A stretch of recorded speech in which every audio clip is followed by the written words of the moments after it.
जय हिंद दोस्तों, मैं हूं आशीष और आप सबको इंडिया में जान पर स्वागत है। दोस्तों, आप सब जानते हैं अफगानिस्तान मुद्दे को लेकर अमेरिका को पूरी दुनिया में काफी ज्यादा क्रिटिसाइज किया गया था। खासकर यूरोप के देश जो हमेशा अमेरिका की बातों को मानते थे, उन सब देशों की मीडिया में भी अमेरिका की अफगान पॉलिसी को लेकर काफी ज्यादा चर्चा हुई थी। बात यह थी अमेरिका अचानक अफगानिस्तान क्यों छोड़कर गया, अगर छोड़कर गया तो $80 बिलियन के करीब हथियार को ऐसे क्यों अफगानिस्तान में छोड़कर चला गया, अब जिनका इस्तेमाल तालिबान कर सकता है या फिर जरूरत पड़ने पर वो वेस्ट या फिर अमेरिका के खिलाफ भी इस्तेमाल हो सकते हैं। और अमेरिका तो खुद क्लेम किया था कि वो तकरीबन 20 साल में $2 ट्रिलियन अफगानिस्तान में खर्चा किया है, तो फिर रिजल्ट उस हिसाब से क्यों नहीं मिला। जो अमेरिका तालिबान या फिर अलकायदा की एग्नेस्ट में इतने सालों तक जंग लड़ रहा था, आखिर में तो वही लोग आकर सत्ता में बैठे, फिर उस लड़ाई का क्या फायदा हुआ। दोस्तों, अब 2 दिन पहले अमेरिका की मीडिया में जो रिपोर्ट का खुलासा हुआ है, अगर आप उसे जानोगे तो आप समझ जाओगे अमेरिका को क्यों अफगानिस्तान में उतना ज़्यादा कामयाबी नहीं मिला, या फिर अमेरिका की जो सरकार है उन्हें कैसे डिफेंस कॉन्ट्रैक्टर या फिर बड़े बड़े डिफेंस कंपनी इनडायरेक्टली इन्फ्लुएंस करते हैं।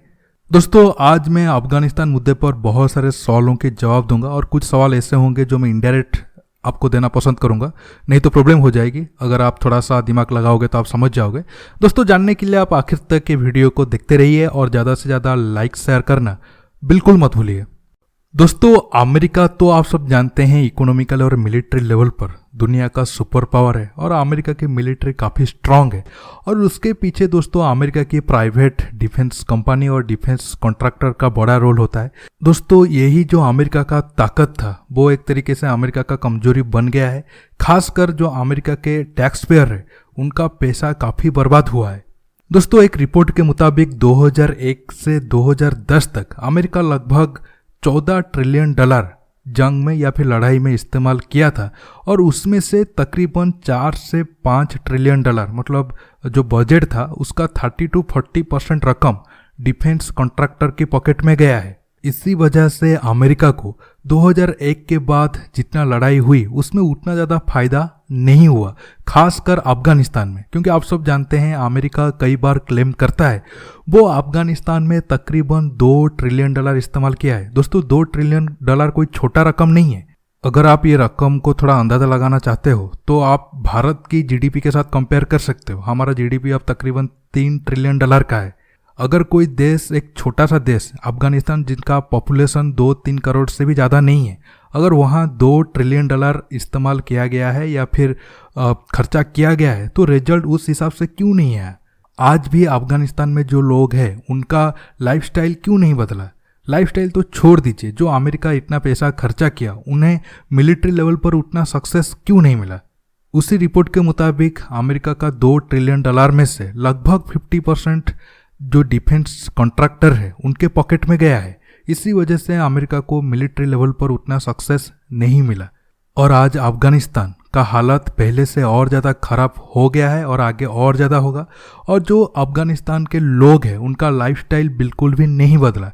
एक रिपोर्ट के मुताबिक आज भी 90% अफगानिस्तान के लोग पर डे $2 से ज़्यादा खर्चा नहीं कर पाते हैं। इससे आप अंदाजा लगाओ अफगानिस्तान कितना इकोनॉमिकली बर्बाद हो चुका है। अब आपके मन में सवाल होगा, ये जो डिफेंस कॉन्ट्रैक्टर है उनका क्या रोल होता है, कैसे वो अमेरिकन होने के बावजूद अमेरिकी सेना को जंग में हराने का काम किए। दोस्तों, मान लो अब अमेरिका जब शुरू में 2001 के करीब अफगानिस्तान आया था, तब उतना ज़्यादा इंफ्रास्ट्रक्चर नहीं था जो अमेरिका की ज़रूरत थी। मान लो एक नए जगह पर आपको एयरबेस बनाना है, उसके लिए आपको कई सारे बिल्डिंग बनानी होगी और वो बिल्डिंग बनाने के लिए आपको कई सारे इक्विपमेंट की भी ज़रूरत होगी। और इसके साथ साथ अगर फाइटर एयरक्राफ्ट आए उनका एविएशन फ्यूल चाहिए, और अगर जो सेना वाले रहेंगे उनके लिए खाना, उनके रहने के लिए भी बहुत सारे इक्विपमेंट वगैरह चाहिए। ये सारे चीज़ों को जो सप्लाई करते हैं उन्हें हम डिफेंस कॉन्ट्रैक्टर कह सकते हैं। लेकिन अब यही डिफेंस कॉन्ट्रैक्टर ही अमेरिका के लिए बोझ बन गए हैं। जो पैसा उनका डिफेंस में ज़्यादा खर्चा होना चाहिए था या फिर आर्मी के ऊपर ज़्यादा खर्चा होना चाहिए था, वो ज़्यादातर पैसा अब डिफेंस कॉन्ट्रैक्टर की पॉकेट में गया है। दोस्तों, ऐसा नहीं है कि वो जो डिफेंस कॉन्ट्रैक्टर है उनको बिल्कुल भी पैसा नहीं मिलना चाहिए था, उनको मिलना तो चाहिए था, लेकिन ज़रूरत से ज़्यादा मिला है। आप एक तरीके से उन्हें करप्शन समझ सकते हो। इसी वजह से जो अमेरिका को ऑपरेशन में सक्सेस मिलना चाहिए था, चाहे वो अफगानिस्तान हो या फिर बाकी मिडिल ईस्ट में हो, उतना ज़्यादा नहीं मिला। अब मैं आपको कुछ बातें इनडायरेक्टली बताना चाहता हूँ, क्योंकि डायरेक्ट बता नहीं सकते हैं। दोस्तों, अमेरिका में जो बड़े बड़े डिफेंस कंपनी है या फिर जो हथियार के सेलर है, कहा जाता है कि उनके पास इतना पावर होता है, वो चाहे तो अमेरिका की प्रेसिडेंट तक को भी बदल सकते हैं।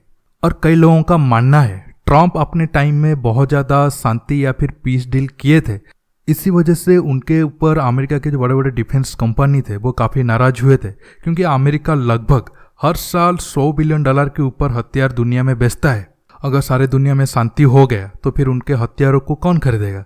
अब जो डिफेंस कॉन्ट्रैक्टर के थ्रू पैसा गया है वो वही कंपनियों को जाएगा और कुछ कुछ पॉलिटिशियन के पास भी जाएगा। इसके साथ साथ दोस्तों, अब जो कहा जा रहा है अफगानिस्तान में तकरीबन जो $80 बिलियन के करीब अमेरिका हथियार छोड़कर गया है, आप लिख कर रख लो, अमेरिका उतना मूर्ख नहीं है, वो ऐसा करके गया है। अगर अमेरिका $80 बिलियन छोड़कर हथियार गया है, एक तो बड़ा कारण है कि अगर वो उसे वापस लेकर जाते तो ट्रांसपोर्ट खर्चा बहुत ज़्यादा आने वाली थी। वो जो यहाँ पर $80 बिलियन का हथियार छोड़कर गए हैं, इससे वो तकरीबन 1.5 से 2 गुना तक अपना मुनाफा कमाएंगे। मुनाफा एक तरीके से वो हथियार को बेचकर या फिर किसी और का नुकसान करके। आप अच्छे से समझ जाओ मैं क्या कहना चाहता हूँ, क्योंकि बहुत ज़्यादा बातें मैं खुलकर नहीं बताना चाहता हूँ, क्योंकि आखिर में उसका खामियाजा मुझे ही उठाना पड़ता है। दोस्तों, आज की टॉपिक में बस इतना ही। आपको ये वीडियो कैसा लगा नीचे कमेंट बॉक्स में कमेंट करके बताइए। ये वीडियो को ज़्यादा से ज़्यादा लाइक शेयर करने के साथ साथ आप मेरे चैनल को सब्सक्राइब करना बिल्कुल मत भूलिएगा। सब्सक्राइब बटन के पास जो बेल आइकन है उसे ही प्रेस करिए, ताकि आगे आप मेरे आने वाले वीडियो को मिस ना कर सके। दोस्तों, रुकता हूँ, बहुत जल्द और एक नया टॉपिक के साथ मिलूंगा। नमस्कार, जय हिंद।